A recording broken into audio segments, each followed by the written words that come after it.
أصلي وأسلم على المبعوث رحمة للعالمين محمد بن عبد الله على آله وصحبه ومن تمسك بسنته إلى يوم القيامة أما بعد السلام عليكم ورحمة الله وبركاته.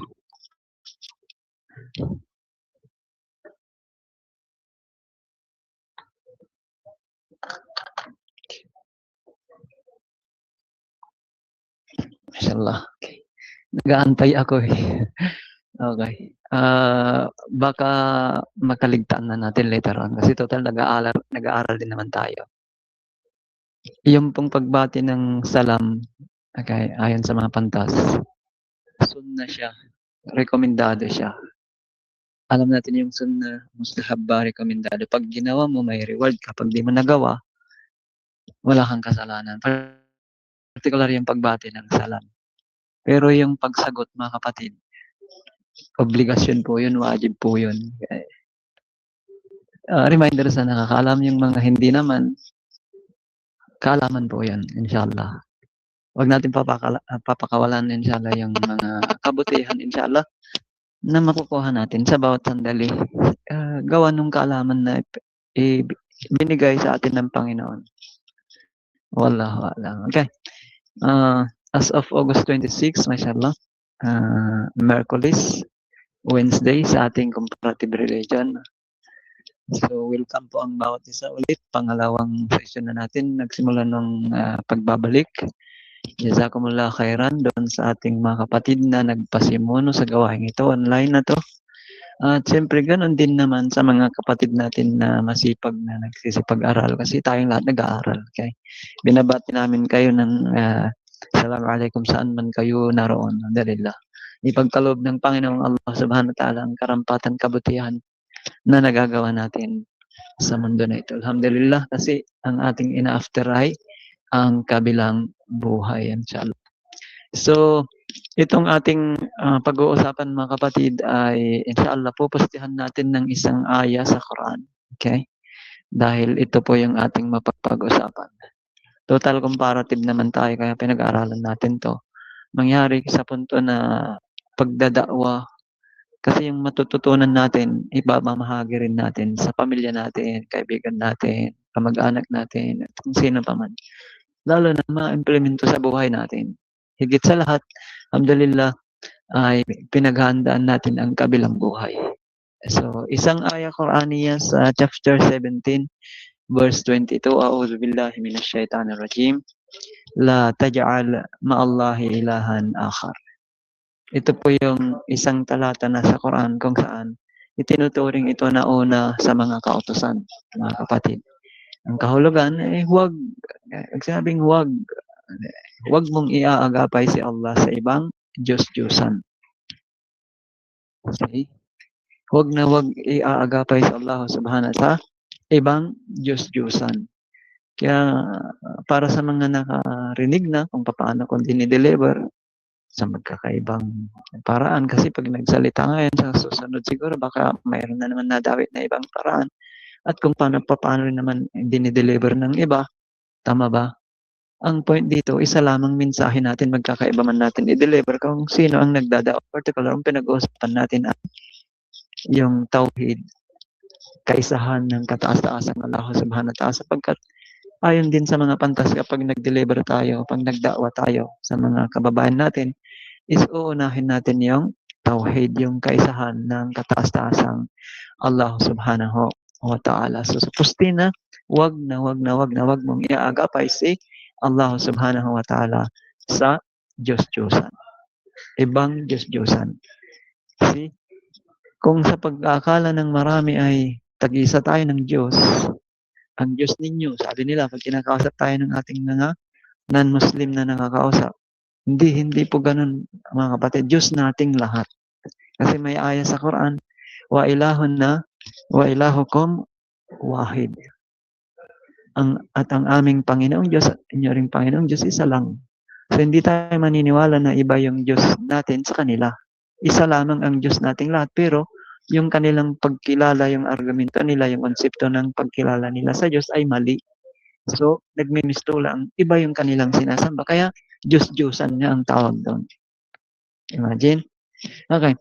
Ang atin is, pansinin niyo, yung one God ba or three in one God sa isang banda. Kasi yun din naman yung kung hahalongkatin mo yung tauhid, kaisahan, okay? Kaisahan ni Allah Subhanahu wa Ta'ala. Okay, in contrast doon sa turo ng Trinidad, hindi ba pinagmulan na natin yun? Hindi rin naman tayo naniniwala na tatlo ang Diyos, pero isa rin naman paniniwala natin ng Kristiyano tayo. Kaya lang, ipinaliliwanag ng tagapagturo na tatlo na isa, isa na tatlo na hindi mo na malaman kung ano talaga. Malalaman natin ngayon kung ano yung mga sinasabi sapagkat mayroon po tayong mga talata particularly. Okay? At ang mga argumento rito, inshallah yung mga pamamaraan, yung mga katunayan at mga bakas, inshallah titignan natin lahat kung alin ba ang tama. Kasi kung umakap ka sa Islam din, alhamdulillah, tinanggap mo yung katuruan dito, mashallah, hindi mo kailangan ng calculator to find the sum, ika nga, di ba? Pag sinabing simpleng one, ganun kasimple, di ba? Hindi mo na kailangan magpaliwanag. So kung tinignan niyo yung katagang tauhid, okay, sa root word na ito na wahada, yuwahidu, tauhidan, di ba? Ginawang isa, itinuring na isa ay kanga. Okay? Ginawang isa o nagtataguyod ng pagiging isa. Okay? Pagiging isa, pagpapatunay sa pagiging isa. See? So, kaisa-isa. Isa-isa, very simply. Isa lang. Diba? Ang wahid ay mula rin sa parehong root na nangangahulugang isa o kaya one. Very simple mga kapatid. Hindi mo kailangan pahirapan yung isip mo. Okay? Pag sinabing isa, very simple. Isa lang. Hindi kailangan na magpaliwanag na yung tatlo, isa, yung ganito, ganyan. Hindi mo kailangan magpaliwanag kasi isa lang eh. Pero mayroon tayong pag-aaral, mayroon kayong mga subject, yung mga ori ng tauhid, tama ba? Yung tatlong ori. Tauhid al-uluhiyya, ar-rububiyya, al-asma'i wa sifat. Tama ba mga kapatid? Siguro sa ibang mga usapin yan. Okay? Islamic terminology, kung titingnan natin, pagiging isa ni Allah subhanahu wa ta'ala, ibig sabihin ay pagkilala na siya lamang ang nag-iisang Diyos at siya lamang ang karapat-dapat sambahin. Walang ibang pag-ukulan ng pagsamba maliban sa nag-iisang Diyos. At isipin natin mga kapatid, yung Allah, huwag yung isasalin na ang kahulugan nito ay Diyos. Na pag-akala ng marami, kapag Allah daw sa Arabic, din Diyos sa Tagalog at God sa English. Hindi po mga kapatid. Dahil yung name of God is Allah. Ang pangalan ng Diyos ay Allah. Dahil ang Diyos kapag inarabic mo, okay, ang God, pag inarabic mo ay ilaha. Kinapansin mo doon sa shahada, la ilaha illa Allah. Kasi sabi nung nakakausap namin, there is no God but God. Ang akala nila, yung Allah, isinasalin na God sa English o Diyos sa Tagalog. Kasi kung hindi nyo mapangatwiran sa konseptong ito, tatalunin nila kayo sa argumento kapag nakikipag-usap kayo, particular sa kaisahan ng Diyos. So, isang, ano yun mga kapatid, take down notes, okay? Wallahu ta'ala alam. Bakit? Sa atin, hindi ginawang mahirap eh. Very simple eh. Tama ba mga kapatid? At kagandahan nito sa lahat ng mga Muslim globally, okay? Kaya lahat ng mga pantas, nagkaisa rito eh. La ilaha illallah, walang Diyos maliban kay Allah. Okay? Pero mayroon close parenthesis, walang Diyos na karapat dapat sambahin maliban kay Allah. At yan, nandyan yung tinatawag na dalil 112 ng Quran, verse 1. Then, kung itutuloy mo pa kasi apat din naman lang na mga talata yan. Tama ba mga kapatid? Okay. Kung isusulat din natin kung ano yung Trinity, okay? Yung Trinity, kung alamin natin, siyempre galing yun sa English. Sinasabi nga nila, tri-unity. Tatlo daw na nagkakaisa. Kung paano nila pinipilipit, dahil wala rin naman matino na magpapatunay sa angkin na yan. Pero sa atin, napansin nyo doon sa ating dalil, okay? Nandyan yung Suratul Ikhlas 112, litra for litra. Kul huwallah ahad. See? Sam Sheikh. Okay. What do you think Sheikh, I have lecture online, then we will take it later, inshallah. What do you think? Because this is on time, yeah. How are you? Okay. How are you? And inshallah, this one the number one in the Philippines. Jazakallah khair. Okay. We will do it after this, inshallah. Okay. Number one. Thank you so much. Thank you, sir. Thank you, your friend. Ay, pagpamanin nyo mga kapatid kasi siyempre yung mga kasama namin dito. Okay. Nakita naman niya may lecture kaya papapamanin kasi itutuloy na lang namin mamaya yung kanyang sasabihin sa amin. Okay. Saan na tayo? Naputol yung momentum ah. Trinity, Triunity. Okay. Tatlo daw na nagkakaisa. Pero walang litra por litra na katunayan biblical. Wala mga kapatid. Kaya nga sa 111 ng Suratul Baqarah, Hatu burhanakum in kuntum sadikin. Wika ni Allah subhanahu wa ta'ala. Okay. Cool. Sabihin mo. Kanino? Kay Propeta Muhammad sinasabi. Kung tama yung inyong angkin, magbigay kayo ng katunayan. Tayo rin naman nangangaral ngayon. Wala na ang Propeta sallallahu alaihi wasallam. Sino ba magpapatuloy? Balig ma unzila ilayka min rabbik. Nasa Quran. Iparating mo ka ng Panginoon. Kanino? Kay Propeta Muhammad. Ma unzila ilayka min rabbik. Fa in lam taf'al, fama ballagta risalatahu. Isang aya yun. Ibinigay, kinausap, inuutos kay Propeta Muhammad sallallahu alaihi wasallam. Iparating mo kung ano ang ipinanaog sa iyo mula sa iyong Panginoon na iparating na ng Propeta sallallahu alaihi wasallam. Yung mga kasunod na henerasyon, pagkatapos na ng Propeta, 1400 years ago hanggang ngayon, hanggang sa huling araw, sino ngayon ang magpaparating upang magsalita yung aklat? Ano ibig kong sabihin? Di ba nasa aklat na yung Quran? Nasa aklat na yung hadith ng Propeta bilang interpretasyon ng Quran para patunayan, para ipaliwanag yung tauhid. So, sino magsasalita? Tayo yun. Tama ba mga kapatid? Kaya pinag-aaralan natin kung paano natin sabihin sa mga non-Muslim, particular yung ating mga malalapit na mahal sa buhay mga kamag-anak. Diba? Tayo yun. Tayo ngayon. Fine. Kung titingnan natin, hahanapin natin particularly sa ating mga dinadawahan o kinakausap, yung mga katunayan ng kanilang sinasabi. Kasi kung sinabi natin doon sa angkin natin na litra por litra, ganyan kaganda ang Islam. Kapag sinabing ang Islam, nasaan mabasa itong relihiyon? Inna dina indallahi al-Islam, nandyan. 3:19 ng Quran. Diba? At sinabi kung pumanhik ka sa 3:85, walang kaligtasan ang hindi maging Muslim. Diba? Wa may yabtagi ghayra al-Islami dinan fala yuqbala min wa huwa fil akhirah min al-khasirin. Aya Qur'aniya, ginawang malinaw. Sino man maghangad ng relihiyon bukod sa Islam sa kabilang dako ay hindi tatanggapin sa kanya. Sino siya? Yung naghangad dito. Bukod sa Islam, pumasok siya sa ibang relihiyon. Then, wala siyang kaligtasan, mapapabilang siya sa mga taong talunan. Ganito kalinaw. Tama ba mga kapatid? Pero titingnan niyo kung mayroon ba silang katunayan sa kanilang Trinidad. Kasi yung Trinity, Triune sa English yun.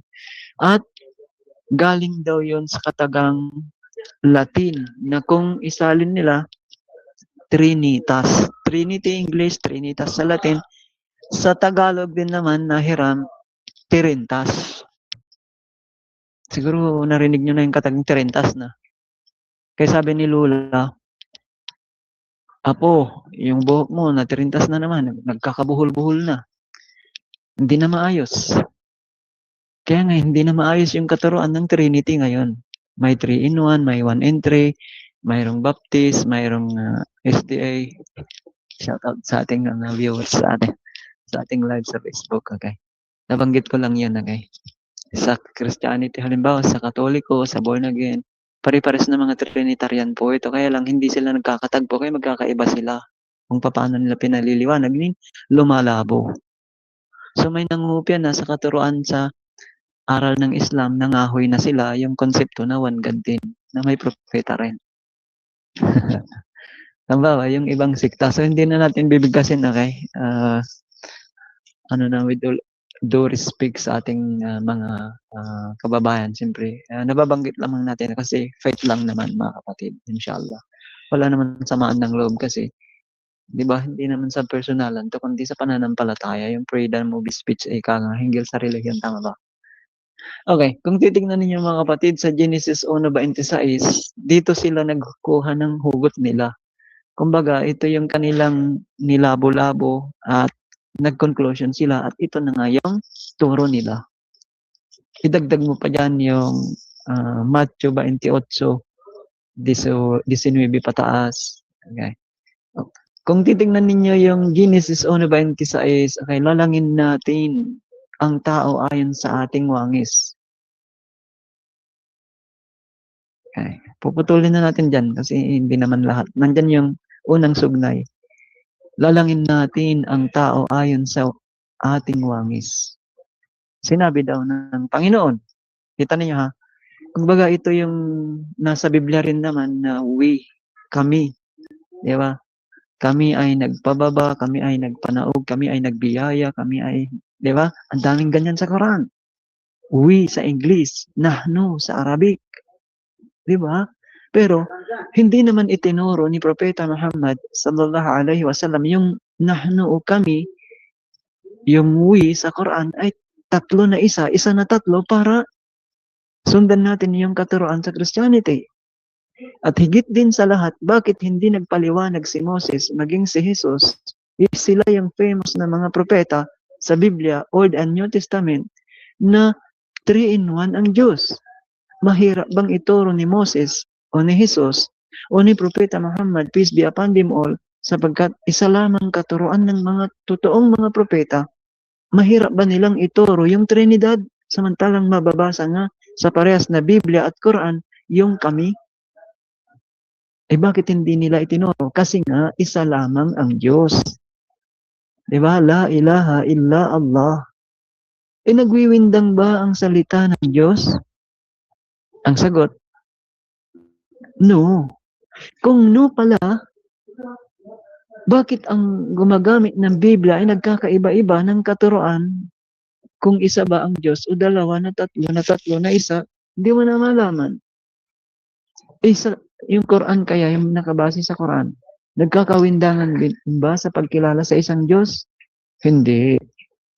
Walang nagtuturo ng mga Muslim globally na dalawa ang Allah o tatlo na naging isa, na naging tao, na namatay sa cross, para sundin lahat at sinasabi nila na ang Quran kinopya sa Biblia.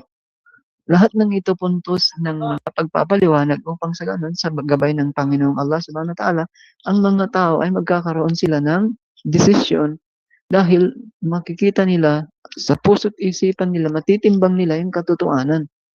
Okay, lalangin natin ang tao ayon sa ating wangis at magkaroon sila ng kapangyarihan bla bla hanggang sa dulo ng talata. Genesis 1:26. Sa unang sugnay, lalangin natin ang tao ayon sa ating wangis. Doon nag-conclusion na sila. Pag ginamit nila sa inyo ang talatang ito, huwag kayong mapuputol sa 26 lamang. Ituloy ninyo sa 27. Dahil nandyan yung sagot. Yan yung context kung tatawagin. At hindi lamang din ang kasulatan, mga Quran o Biblia, hindi parang nagbabasa ng nabilang aklat na sinimulan mo dito, din papapunta rito, din matatapos dito. Hindi. Mayroon dito kwento sa unahan nangyari sa ibang talata, ibang sura, o ibang books, kung Biblia ang pag-uusapan, kinikwento. Hindi po ganoon parang nabilang aklat ang kasulatan, particularly. Okay, bakit natin ginagamit yung Biblia ngayon sa punto na ito? Upang makita natin kung paano tama yung konsepto sa Islam. Hindi natin pinaniniwalaan na isa ang Diyos dahil sinasabi, biblical mamaya makikita ninyo kung paano itinuro ni Moses o maging si Jesus. Okay? Kung basahin ninyo yung 1:26 bilang context ng 1:20, Genesis 1:26 din ba sa 27, at nilalang ng Diyos ang tao ayon sa kanyang wangis. Nilalang niya sila na lalaki at babae. So nakita niyo ngayon, kung sana tatlo itong nag-uusap, pansinin niyo, lalangin natin ang tao ayon sa ating wangis. Kung tatlo talaga yung nag-uusap na yan, dahil Trinity nga, Triunity, sana ang mabasa dito sa 27, ganito sana ang mabasa. At nilalang ng mga Diyos ang tao ayon sa kanilang wangis. Dapat ganun ang mabasa. Then malinaw na talagang nag-uusap yung marami. Tama ba? Pero ang mabasa is at nilalang ng Diyos ang tao ayon sa kanyang wangis. So, binalikan niya yung pagiging isa ng isa. Tama ba, mga kapatid? Kung bibigyan natin ng analogy sa isang banda, kung nagkandidato ang isang presidential, di ba? Iboto nyo kami na kung kami ay manalo sa pagka-presidente, ay sisimentuhin namin ang kalsada na ito. Di ba namin din siya nagsalita? Kami, nagsalita rin yung presidente, di ba? Pero nung natapos ang botohan, bakit isa lamang ang presidente na nanalo? Nakikita na yung konsepto. Pero tinuturuan daw tayo rito, sabi ng mga pantas, na hindi tayo magiging, kumbaga, makasarili ba? Tinuturuan tayo ng Panginoong Allah Subhanahu, akin yan, sa akin yan. Kaya kami. Pero pagdating sa pagiging Diyos ni Allah Subhanahu wa Ta'ala, siya lang yun. Bakit kami daw ayon doon sa Quran din? Sa ibang mga paliwanag ng mga pantas, halimbawa, kami ay nagpanaog. Halimbawa, yung Quran, kami ay nagpanaog. Bakit? Tama. Si Anghel Gabriel ang inutusan na ipinanaog ang Quran kay Propeta Muhammad. So, ilan sa mga pantas ang nagsasabi rin, kaya kami, bakit? Kaya nga itinuturo sa atin para hindi tayo makasarili, wallahu ta'ala alam. Pero yung pagiging Diyos ni Allah Subhanahu wa Ta'ala, walang iba maliban siya yun. Wallahu ta'ala alam. Particular, tingnan ninyo mga kapatid. Yan lang yung mga talata na sa mga makikita natin kung saan ginagamit nila para alam natin i-counter later on. Okay. Din sa Deuteronomy 6:4, dinggin mo o Israel, ang Panginoon nating Diyos ay isa. Si Moses po yan ang nagsasalita. Kung basahin ang mga context yan, Biblical Old Testament yan. See? Anong sabi? Dinggin mo o Israel, ang Panginoon nating Diyos ay isa. So, hindi nagturo si Moses na tatlo sa isa. Siya yung propeta. Bakit ang nagtuturo ngayon na tatlo sa isa ay yung mga tagapagturo? See? Napansin nyo ngayon? Bakit? Dahil mayroong tinatawag nilang New Testamento. Okay. Maging mayroong New Testamento kung titignan natin, dahil pansinin nyo, dito sa Marcos 12:29, si Jesus na ang nagsasalita rito. Okay. Sumagot si Jesus, ang unang utos ay pakinggan mo, Israel, ang Panginoon nating Diyos ay iisa. Shema Israel, Adonai, Eloheinu, Adonai, Ihad. Diba ang Arabic, Aramaic, Hebrew ay Semitic languages? Kul huwallahu ahad. Magkakatunog lang yun. Kasi ang katuruan ni Moses at ni Propeta Moses, Propeta Jesus at Propeta Muhammad, peace be upon them all, ay isa lang. Kasi doon sa hadith ng Propeta sallallahu alaihi wasallam, kullu al-anbiya ikhwatun li Allah. See? Narinig niyo na ba itong hadith na ito? Ummahatuhum shatta. Ang mga propeta ay magkakapatid sila sa ama. Ang kanilang ina ay magkakaiba. Hindi po literal na ama at ina ang tinutukoy. Sabi ng mga pantas, siyempre, paano maging literal yun eh? Iba-iba yung panahon nilang ipinanganak o naisugo. Kung ganun, ang katuroan nila ay isa lang, tauhid. Yun yung pagiging pagkakapatid nila sa ama. Nagturo lamang sila ng la ilaha illallah. Muhammadan Rasulullah sa panahon natin ngayon, kung karugtong yun. Kaya mangyari sa panahon ng iba, ng mga propeta, la ilaha illallah, Musa Rasulullah, mangyari. O kaya la ilaha illallah, Ibrahim Rasulullah sa panahonan niya, ni Abraham. O la ilaha illallah, Isa Rasulullah sa panahon ni Isa ibn Maryam. Bakit? Kung titignan natin yung 16:36 ng Quran, walaqad ba'athna fi kulli umma rasula an i'budullah wajtanibut taghut. Ang linaw. Nagsugo kami. O, nandiyan na naman yung kami. Diba? Marami ba yung nagsugo? Hindi tinuro ni Propeta Muhammad, peace be upon him. Hindi rin naman tinuro ni Moses o ni Jesus. Imabasa sa Biblia yung kami. Tama ba? So, nagsugo ang Panginoong Allah Subhanahu wa Ta'ala ng mga propeta sa bawat henerasyon at nangaral lamang sila na sumamba kay Allah at iwasan sa pagsamba sa Diyos-Diyosan. Hindi ba ito ang turo ni Propeta Muhammad sallallahu alaihi wasallam?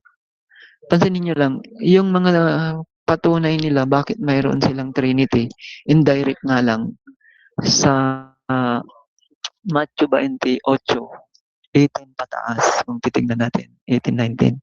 Okay. Humayo kayo sa lahat ng mga tribo, parang ganun ang kinukuha dapat doon sa tamang konsepto doon sa Biblia. Lahat ng mga tribo, yung 12 tribes yun. Pero hindi sa lahat ng mga bansa ang ginamit nila. So akala natin, pag pinapakinggan mo, humayo kayo sa lahat ng mga bansa at ipangaral ninyo, bautismohan ninyo sila sa pangalan ng Ama, ng Anak, ng Espiritu Santo. Yun lang yung pinakagamit nila. Kaya mayroon Trinity na indirect. Sa turo na ni Pablo, hindi tinuro yun ni Moses o ni Propeta Jesus. Kaya lang, doon sa Matthew, pinagsasalita ng writer na si Jesus yung nagsasalita kasi nga gawa nga ni Pablo yung Bible. Imagine, kasi yung four canonical gospel, yung Juan, Matthew, Lucas, Marcos, gawa rin ni Pablo ayon sa mga nagbibigay ng komentaryo biblical. Kasi ang New Testament ng Biblia ay mayroon 27 na books at 13 o kaya 14 ang aklat ni Pablo. Imagine, kabilang yung mga gawa. Mga gawa, supposed to be, yun yung ginawa ng mga disipulos. Pero si Pablo nagmani obra. Kung baga yung mga gawa, para bang kung baga yung Old Testament, ito yung Al-Injil. Din yung New Testament, ito yung tinatawag na hadith. Di ba ang hadith, pinahintulot ng propeta, ginawa ng propeta. Din, sinalita ng propeta, ginawa ng propeta, at pinahintulot niya sa mga disipulos. Kung tutusin, yun yung Acts of the Apostle, biblical. Excuse mga kapatid. Assalamualaikum. Yes, kapatid.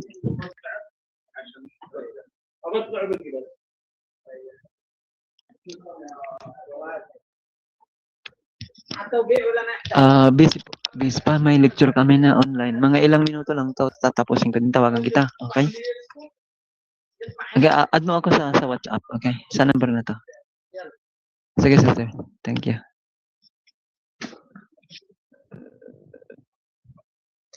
Ipagpamanin niyo mga kapatid. Okay, naputol tayo. Okay. Saan ba tayo naputol? Okay. So nakita natin yung katuroan, particularly, alin ba ang mas madali natin tanggapin mga kapatid? Yung bang tauhid, yung kaisahan ng Diyos. Kapag sinabi natin al-uluhiyya, ar-rububiyya, al-asma wa sifat, yung al-uluhiyya, okay, yun yung root word niya na ilaha. Okay. Ano ibig sabihin? Ang pagiging Diyos ni Allah subhanahu wa ta'ala sa kanyang kaisahan, pagiging Diyos sa pagsamba sa kanya. Pag sinabi mong Diyos, o God, okay, ay walang iba kundi si Allah subhanahu wa ta'ala yun. Fine. Ano yung ar-rububiyya? Yung root word nun na Rab, okay, isinalin nila na Lord o kaya Panginoon. Pagiging Panginoon ni Allah subhanahu wa ta'ala, walang iba maliban siya yun. So, ang Diyos si Allah at ang Panginoon si Allah pa rin. Yun ang point dito. Pero sa Kristyanismo, iba. Ang Diyos yung Ama, ang Panginoon yung Anak. Ganun nila itinuro sa atin. Kita ninyo kung paano naligaw na yung, kaya nga dalon ang tawag ng tafsir sa mga ahlul kitab, Hudyo at Kristiyano, di ba? Yung mga Hudyo, al-magdub alayhim, ayon dun sa tafsir. Di ba? Kinagalitan sila ng Diyos. Dahil alam nila yung katotohanan. Mas kilala nila, mas alam nila na si Propeta Muhammad, peace be upon him, yung sugo, kaya lang itinatanggi nila, mas kilala nila kaysa yung mga anak nila. Itinatanggi nila. Then yung mga Kristiyano rin naman, kasi ahlul kitab sila nga, Hudyo at Kristiyano, ay naligaw nga sila. Naniniwala sila na isa ang Diyos, pero ginawan nila ng kawangis, naging tao, naging Ama, naging Espiritu Santo, tatlo na isa na tatlo.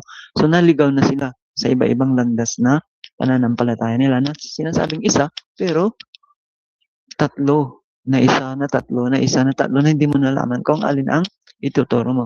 So yung ating dalil na la taj'al ma'allah ilahan akhar, ito yung poste natin. Kahit mamemorya ninyo mga kapatid itong dalil na ito, kapag hinanapan tayo kasi litra por litra lahat ng ito, 'di ba? Unlike nung dati pa yung pagiging Kristiyano natin, hindi tayo makakapagbigay ng litra por litra. Yung ating tinitindigan kasi kung tignan ninyo, lahat ng nakabase sa Biblia, magkakaiba sila ng katuruan kung paano nila ipangaral ang Diyos. Pero mayroon din naman kanya-kanya nilang talata na binabasa. Kasi ang daming salin ng salin ng salin ng Biblia pero walang original na mababalikan. In contrast, aral ng Islam based on the Quran. Di ba? Mayroon din mga salin. Ngunit nababalikan yung original text din, pinagkakaisa tayo dahil ang mga pantas ang susundin natin. Hindi yung kanya-kanya natin, sulo basa, sulo windang, sulo salpok. Din, iba-iba na kayo ng paniniwala. Tama ba mga kapatid? Sa nakita ninyo yung kagandahan ng paniniwala natin. Hindi mo kailangan ng gumamit ika nga ng calculator. Hindi mo kailangan. Kasi ipinangaral ng mga propeta eh. Isa ang Diyos, period, isa lang. Mas madaling unawahin to. Kaya naman, alhamdulillah, sa gabay ng Panginoon, dito walang pagiging doktor ka o professional ka ba o ka nag-Muslim. Dahil kung ang pinag-usapan, matalino lamang, mga edukado lamang yung nagmumuslim, dahil matatalino sila, unfair. Tama ba? Bakit ang daming mga ordinaryong mga tao? Wahadaynahum najadani. Di ba? Pinagkaloob ng Panginoon, ipinakita sa atin yung dalawang landas. Binigyan tayo ng tamang pag-iisip upang matimbang yung katotohanan dito. Alhamdulillah, yung gabay is napabilang tayo sa mga umakap sa Islam. Alam natin, alhamdulillah, na maraming mga bago Muslim. Sa inyo, alhamdulillah, pare-parehas lang tayo na nagbalik sa Islam, nagabayan tayo sa relihiyong ito. Alhamdulillah. Okay, tingnan ninyo yung 2888 ng Quran. Wala tad'u ma'allah ilahan akhar. La ilaha illahu. Kasi, huwag kang mananalangin sa iba pa. Okay? Huwag mong iaagapay doon sa una, di ba? Ngayon, huwag kang mananalangin, huwag kang tatawag ng iba pang Diyos-Diyosan. Bukod lamang kay Allah. Walang ibang Diyos maliban siya lamang. Imagine, ganito kalinaw mga kapatid. Ganito kalinaw ang mga dalil natin upang patunayan yung pagiging isa ni Allah subhanahu wa ta'ala. Okay, so 436, okay? Wa'budullah wa la tusyriku bihi syai'a. Okay? Wa'budu, di ba nandyan yung waw alaf? At sumamba kayo. See? Kayo. Sino yung kayo? Lahat ng sangkatauhan. Saklaw tayo ng Propeta sallallahu alaihi wasallam. Wala tusyriku, di ba? Mayroon naman waw alaf, di ba? At huwag kayong, ano yan, wala tusyriku bihi syai'a. At huwag kayong magtatambal. Huwag niyo siyang itatambal ng kanina mang tinatambalan. Ang kanina mang itinatambal, particular sa Trinity. Di ba yung Diyos na mayroon siyang kasamang Ama, Anak, Espiritu Santo. Pagtatambal ang tawag doon. Binigyan mo ng kasama. Kaya nga, shirk. Yung katagang sharika. Alam niyo ba yung company? Di ba pinagmulan ng root word nitong shirk. Pag pinagsama mo na yung dalawa, tatlo, apat, marami din. Pag-isahin mo, di ba? Sample, yung concept ng Hinduism. Sumasamba sila sa Diyos sa tampulan pag-akala nila na Diyos din. Halimbawa, bato, apoy, puno, heart. Sa Hinduismo, napakaraming uri ng Diyos nila. 33 million gods. Maging yung chinilas mo, Diyos din daw yun sa konsepto nila. Maging kung ikaw ay karpentero, yung martilyo mo, Diyos din daw yun. Imagine, ganun nila tinambalan ang Panginoon. Pero sa atin nilinaw, pagdating ng Quran, alhamdulillah. Dahil kung walang Quran, walang turo ng Islam, dahil pinanganak lang naman tayo kaghapon, 1400 years ago, dumating na ang turo ng Islam bilang pagbabalik. Diba? Ipinanumbalik ang katuruan ng mga naunang propeta dahil dumating ang mga propeta sa bawat pagitan ng dalawang propeta ay nagkakaroon ng jahiliya. Time frame ng kamangmangan ayon sa mga pantas. Nang dumating na ang propeta Muhammad sallallahu alaihi wasallam, mayroon pa bang jahiliya time? 1400 years ago hanggang ngayon, hanggang huling araw? Pasagot mga kapatid. Mayroon pa bang jahiliya time?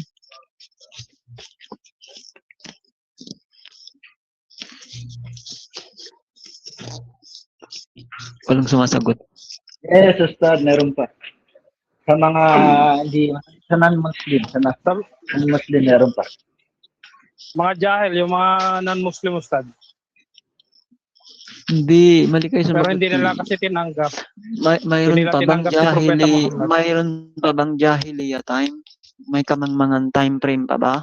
1400 years Ay, wala ago? na, Ustad. Hanggang Kasi, na, wala na, Ustad. Kasi nung binaba ng Quran, meron na yung mga binabasa. Kasi kaya nga tinawag Quran, may mga binabasa na, kumbaga. May mga batayan na.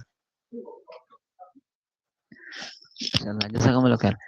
Yung time frame ng pagitan ng mga naunang mga propeta, particularly kung si Isa na Maryam, Laisa baini wa bainahu nabi, sabi ng propeta peace be upon him, ang tinutukoy niya ay si Isa na Maryam, walang pagitan namin at siya na propeta. So, second to the last, si Isa na Maryam, yun ang paniniwala natin. Sa pagitan na yun, kaya nagkaroon ng time frame na tinatawag na Jahiliya. Bakit? Kasi nung naudlot ng katuruan ni Isa na Maryam, kaya ayon sa katuruan tafsir ng mga pantas, then yung mga apo ng Hawari, yun ng ganun, ng kasunod, bago isugo na ang propeta peace be upon him, Jahiliya ang tawag doon. Kamangmangan na time frame. Okay. Sa panahon na dumating na ang propeta sallallahu alaihi wasallam hanggang ngayon, hanggang huling araw, nagsimula 1400 years ago, ang tanong, mayroon pa bang jahiliya time? Ang sagot, wala na. Bakit? Ipatay na ang propeta. 'Di ba? Propeta Muhammad din sahaba, 'di ba? Then tabi'un, then tabi'ut tabi'in. Then tabi-tabi na lang daw tayo 1400 years ago. Ang tanong, mayroon pa bang jahiliya time hanggang sa huling araw? Ang sagot ng mga pantas, wala na. Bakit? Dahil nananatili na yung hadith na nagpapaliwanag doon sa Quran, nananatili na yung Quran na kapahayagan salita ni Allah subhanahu wa ta'ala, okay, na isapapil na, okay, at na-interpret ng hadith. Kung ang propeta buhay pa siya, hindi sinulat ang Quran, then walking Quran siya, living Quran siya. Then noong wala na siya, 'di ba? Sa pag-aaral ng hadith, namamatay ang mga hafid doon sa gazwa, mga gazwa nila noon. Then nag-request si Umar kay Abu Bakar na isapapil nila yung Quran. To shorten the long story ng hadith. Okay? Then pinayagan na, siyempre, ipinahinto ng Panginoon dahil yun itinadhana ng Panginoon na may isapapil ang Quran. Pero sabi ni Abu Bakar, ayaw niyang gawin dahil ayaw niyang makagawa ng hindi pinagawa ng propeta sallallahu alaihi wasallam. See? Dahil kung hindi na isapapil ang Quran, anong babasahin natin ngayon? So nananatili na yung katuruan ni Propeta Muhammad na kahit patay na siya. Ito na ngayong hadith, kaya nandoon sa hadith, taraktu fikum syai'ain wa in tamassaktum bihima lan tadillu ba'di abada, o kama qala sallallahu alaihi wasallam. Iniwan ko sa inyo ang dalawang bagay. Ano yun? Ang kitabullah at saka sunnati sa ibang mga riwaya. At ito'y pag pinanghawakan ninyo, hindi kayo mga ngaligaw pagkatapos ko. See? Napakaganda ng mensahe, mga kapatid, kayong mga tao na nakikinig. Kung makinig lamang ang mga tao, di ba? Kaya sa isang yugto doon sa kabilang buhay, sa talata rin ng Quran, sa chapter 67 ng Suratul Mulk, law kunna nasma' aw na'kil, law kunna nasma'u aw na'kilu ma kunna fi ashabis sa'ir. Kung sana nakinig lamang kami at gumamit ng pag-iisip, ay hindi sana kami nabulid sa naglalagablab na apoy. Bakit? Bago pa yun. Sa isang konteksto ng talata, masalakakum fi sakar, sa chapter 74 verse 42 and 43, masalakakum fi sakar, tatanungin sila roon. Sino magtatanong? Yung mga tagapagbantay ng impyerno, wallahu ta'ala. Ano itatanong? Masalakakum fi sakar? Anong dahilan na nabulid kayo sa naglalagablab na apoy? Ang impyerno, ang daming mga termino na tawag Arabic o sa Quranic aya kung anong tawag sa impyerno. Anong dahilan na kayo ay nabulid sa naglalagablab na apoy? Alam nila ang sagot nila. Lam naku minal musallin. Hindi kami napabilang sa mga nagsala. Sino ba hindi nagsasala? Silang mga hindi Muslim. Kaya payo ko sa sarili ko mga kapatid, bago pa kayo sa Islam, umatagal na tayo. Pag hindi ka nagsala, hindi ka Muslim. Dahil nandun din sa hadith ng propeta sallallahu alaihi wasallam. See? Hindi makakasapat na maniwala ka sa isang Diyos. Nakatulad din ng paniniwala ng Kristiyano na pumikit ka lang, okay ka na. Naniwala ka rin naman eh. Na ang Diyos mo patayin, na ang Diyos mo pag namatay na din. Naniwala ka din, maligtas ka na. Tinanong ko nga si Pastor. Pastor, nung namatay yung Diyos na si Jesus, susundan natin. Diba? Ganito ang tanong ko. Diyos mo ba si Jesus, Pastor? Yes or no? Categorical ako magtanong. Wala siyang ibang isagot kundi yes. Kasi yun din naman talaga ang kin niya eh. Then follow question. Kung namatay si Jesus, then nabuhay siya. Sino po yung bumuhay? Nga si Pastor. Hindi niya masagot. Kahit subukan yung itanong ito sa mga kamag-anak ninyo. Kung ang Diyos na tatlo, kasi 3 in 1 yun, din naging isa sa katawan ni Jesus at namatay siya, sundan nyo lang. Nung nabuhay siya, sinong bumuhay sa kanya? Wala silang maisagot. Kung magbigay sila, yung ibang mga pastor ang bumuhay daw, anghel daw. Kulit. Kita niya.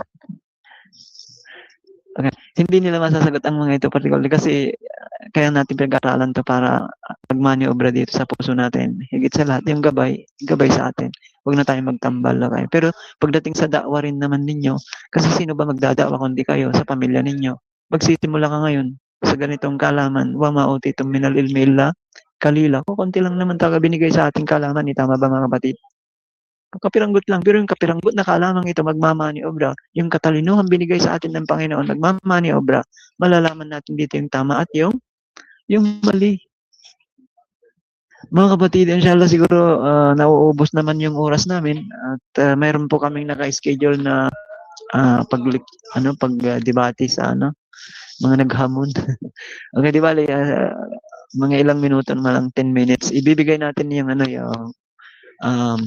microphone sa mga kapatid natin. Baka mayroon kayong karagdagan po na tanong o suggestion o mayroong nag-raise hands sa inyo, go ahead po. Sa mga admins natin, kung mayroon po kayo. Sa mga kapatid, go ahead. Assalamualaikum. Narinig niyo po ako, Sheikh Ustads? Waalaikumsalam.